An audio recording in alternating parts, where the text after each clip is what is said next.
Hola, mi nombre es Fabricio Mejía Madrid y esta es mi colaboración semanal para, sin embargo, que se llama Hablemos del Fobaproa, Doctor Cedillo. El pasado 10 de enero, en uno de los seminarios del ITAM, habló Ernesto Cedillo. Antes habían hablado Guillermo Ortiz, el que fuera su secretario de Hacienda, Valeria Moy y Suárez Vélez del diario Reforma. Cedillo se atrevió a hablar para decir esto: no necesitamos un país que sea una autocracia de partido hegemónico, donde el poder real e inmenso lo ejerza un caudillo instalado oculto a la oficina anexa de la Presidencia de la República. Queremos una presidenta de verdad que mande a las facultades constitucionales. Según Cedillo, Andrés Manuel es un caudillo, no un dirigente social, el expresidente mexicano más querido y con el gobierno mejor aprobado de la historia, sino que además vive todavía en Palacio Nacional. La misoginia de todas las comentaristas y los comentaristas que sostienen esta vulgaridad es retomada por Cedillo para herir a la presidenta, a sus 36 millones de votantes y a los 8 de cada 10 mexicanos que aprobamos sus primeros 100 días. Hasta aquí no hay nada que no esperaríamos de un priista que condujo al país a un desastre económico que desapareció a la clase media mexicana, mientras beneficiaba a un puñado de empresarios que habían contribuido a las campañas electorales del PRI.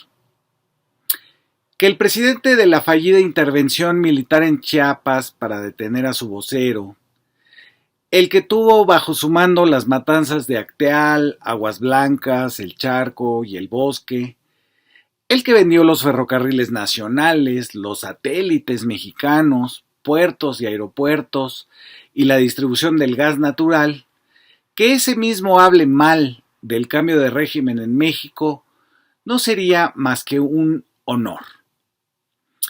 Pero se permitió hablar de autocracia, un autócrata que gobernó desde la ilegalidad durante 6 años. Por ejemplo, su célebre rescate de los banqueros, el Fobaproa, se hizo fuera de la ley. El dinero tendría que haber sido aportado por los mismos bancos para proteger a sus ahorradores, no por el Banco de México ni por los excedentes petroleros. Eso fue completamente ilegal. Luego, mediante un cochupo con el PAN, lo seguimos pagando todos, nuestros nietos incluidos, hasta el 2042.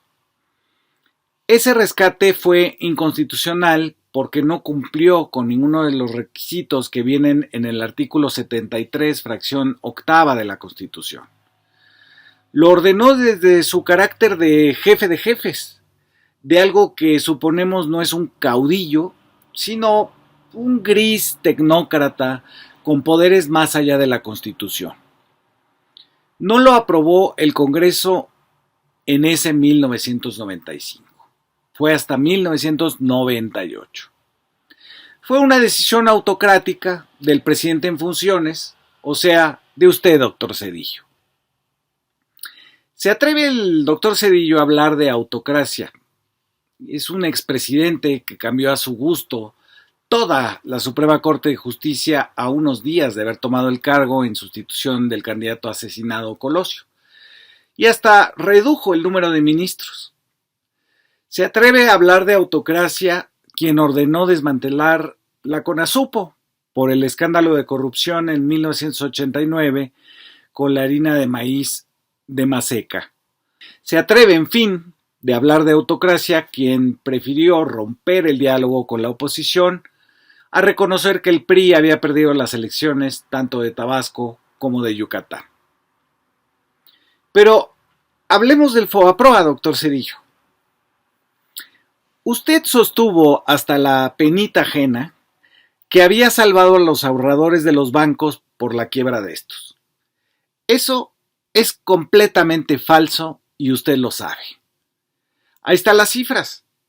El 56% de lo gastado rescató a tan solo el 0.25% de los afectados, es decir, a los que eran los dueños de los bancos y de las empresas a las que les habían prestado dinero sin que su secretario de Hacienda se diera cuenta de que eran autopréstamos de los mismos dueños de los bancos.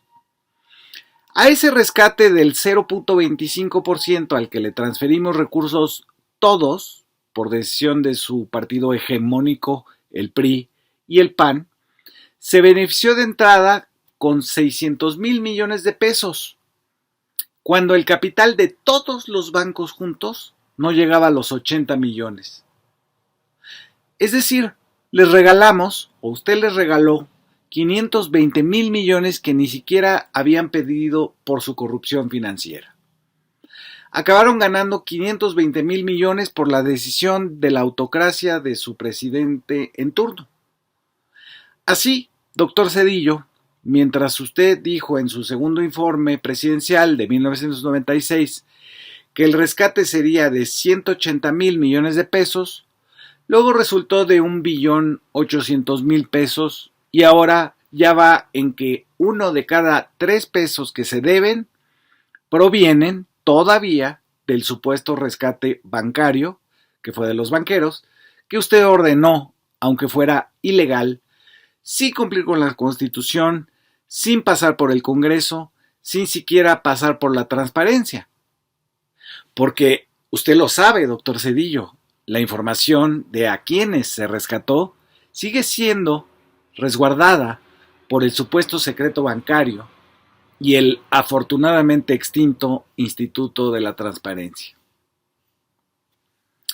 Hablemos, doctor Zedillo, de la crisis que se gestó cuando los economistas neoliberales como usted, Carlos Salinas de Gortari y sus secretarios de Hacienda y del Banco del México quisieron hacer política. Usted y Salinas decidieron pagar la diferencia entre lo que debían al extranjero y lo que ingresábamos como país con unos capitales que venían a especular y con deudas y más deudas externas de empresarios y banqueros. Eran 100,000 millones de dólares lo que estábamos tratando de tapar para la elección de 1994. No fuera a perder el PRI.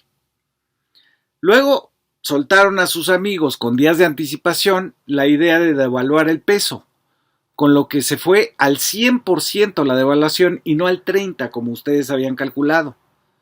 Eso disparó las tasas de interés y millones de personas ahorradoras no pudieron pagar sus créditos, hipotecas y tarjetas de crédito. Usted, doctor Zedillo, desapareció a la clase media, diciendo que no vamos a fomentar la cultura del no pago, cuando a sus amigos, esos del 0.25%, se comieron más de la mitad de los recursos públicos y simplemente no pagaron su corrupción. Ese 0.25% era el que había usado a los bancos recién privatizados para autoprestarle dinero a sus propias empresas, para sacar ese dinero del país y hasta para el dispendio en yates, aviones y hasta una isla en el Caribe a la que usted iba a bucear cuando estaba muy presionado. La isla de Roberto Hernández, de Banamex. Hasta una foto de primera plana de la jornada obtuvo esa snorkeleada suya. Mientras, el resto se quedó sin casa, sin pequeñas empresas, sin aparatos domésticos, embargados por los mismos bancos que no pagaron nada en espera del 12 de diciembre de 1998, cuando con Acción Nacional ustedes aprobaron que todos íbamos a pagar el monstruoso robo a la nación. Ahora, doctor Zedillo, ¿usted viene a hablar de nubarrones para la 4T en materia económica? Cuando usted y su antecesor, Salinas de Gortari, decían que creceríamos al 4% y decrecimos al 7%, que tendríamos una inflación de un dígito, cuando llegó al 505%, que teníamos un peso fuerte que se devaluó 100% y las tasas de interés se multiplicaron por 7. Nos viene ahora a alertar que seremos un paria, así dice usted, en la comunidad internacional, cuando a usted le cerraron las puertas de Downing Street y tuvo que conseguir un préstamo de emergencia de los Estados Unidos hipotecando a petróleos mexicanos. De verdad, ahora sí puede ver los nubarrones que en su sexenio fueron una tempestad sin fin que borró familias, propiedades, empresas completas, mientras se las borraban las deudas al 0.25% de sus amigos empresarios. Es indignante lo que ahora se atreve a decir, doctor Zedillo. ¿Con qué autoridad moral y política, doctor Zedillo, nos habla alguien que sostuvo que vender los bancos y liberar el sistema financiero iba a aumentar el ahorro y asignarlo de manera eficiente, como hacen siempre los mercados, al menos los que tienen en la cabeza los neoliberales? La realidad, y usted lo sabe, es que el ahorro disminuyó del 21% del PIB en 1988 a 14% en 1994. Se quebraron 7 puntos del PIB con sus privatizaciones. Y la dependencia de México de los préstamos externos y de los capitales especulativos se multiplicó por 7. Ahora, usted sostuvo hasta el descrédito personal que no había de otra, pero jamás pensó en programas sociales, en condonar las deudas a los más pobres, a que el paquete lo pagaran quienes habían incurrido en una borrachera de dispendios y autopréstamos. No, usted aprobó que se presionara con amenazas y acciones legales a los pequeños y medianos deudores para que pagaran lo que, sin las tasas de interés subidas, ya habían pagado varias veces. Usted, en cambio, protegió a los grandes deudores de la banca, que era, no me lo crea, los banqueros mismos. Y lo acabó haciendo con dinero público, de todos, de nuestro esfuerzo y nuestro trabajo. Porque usted también lo sabe, que el FOBAPROA, como decía la ley que le dio vida en 1990, no debería tener dinero público, porque los garantes eran los bancos mismos. Usted sabía que al FOBAPROA no se le podían asignar gastos presupuestales, porque no era una paraestatal, no era parte de la administración federal, sino un fideicomiso, donde el que tenía que poner los recursos era el capital financiero. Pero usted no pensó que eso fuera autocracia. Disponer, por ejemplo, de 25,000 millones del remate de operaciones del Banco de México en 1996 por 24,383 millones de pesos, de 18,700 millones de pesos obtenidos del crédito del Banco Mundial y del Banco Interamericano de Desarrollo, y otros 3,067 millones de pesos más.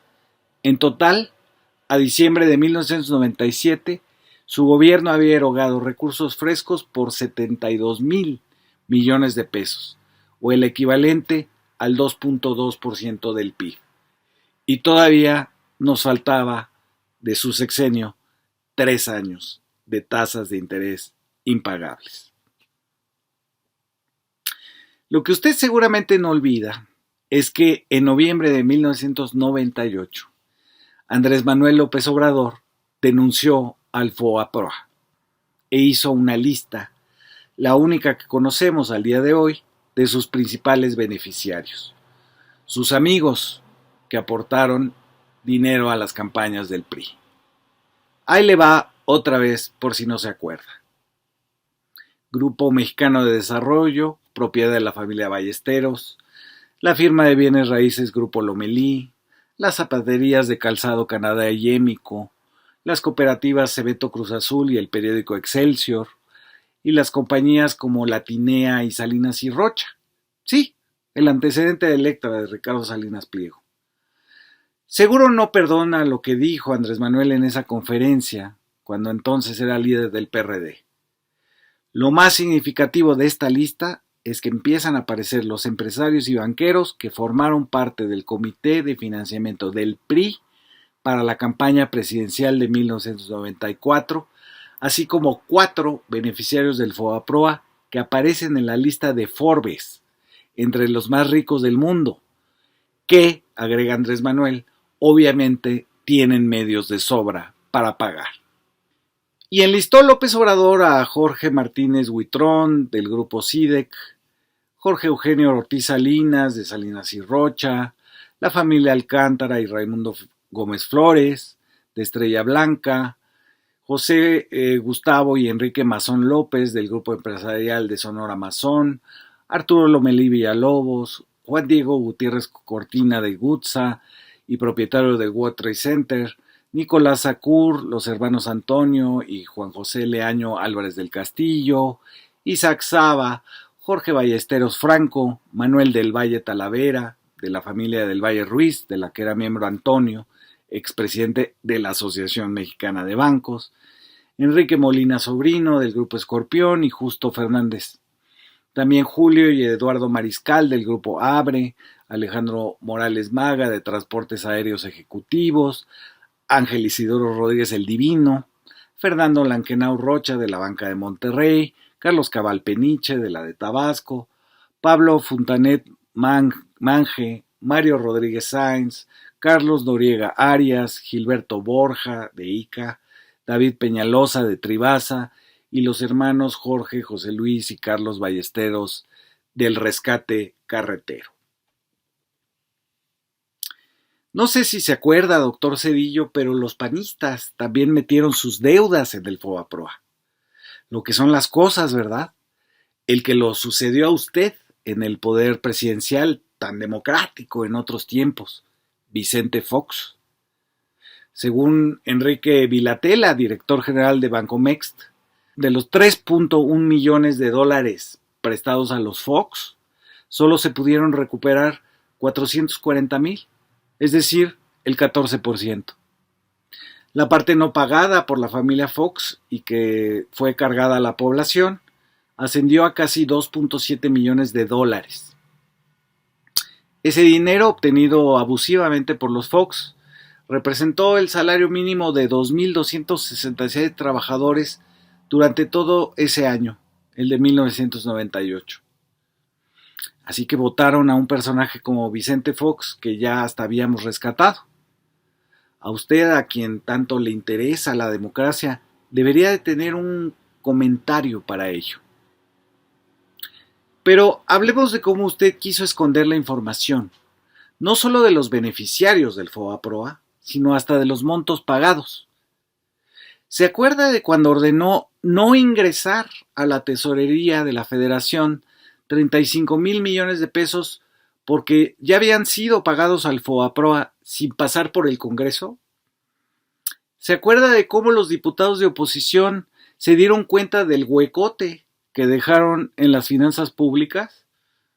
Usted mandó registrar los 12,000 millones de pesos del remanente generado en 1998 como si se hubieran obtenido en 1999 con el fin de hacer aparecer el déficit fiscal de 4,000 millones registrado en la primera mitad del año como un superávit por 7,000 millones y utilizar el total de ingresos petroleros excedentes para compensar la pérdida de los 35,000 millones del remanente de la operación del Banco de México. ¿Se acuerda cómo saquearon a Pemex para pagarle a los banqueros?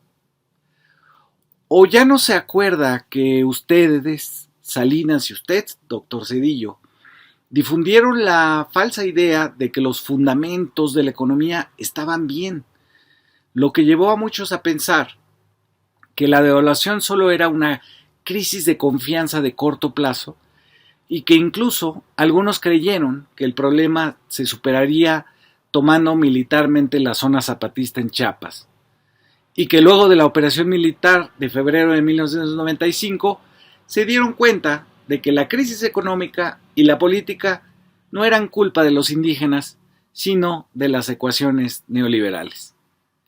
Sí se acuerda, ¿verdad? ¿Se acuerda de cómo la clase media desapareció en México por su decisión? Porque si no se acuerda, usted no solo no sabe en qué país está parado cuando habla en sus teleconferencias del ITAM, sino que todavía no se ha enterado en qué país anduvo que es que gobernando. Muchas gracias por escuchar.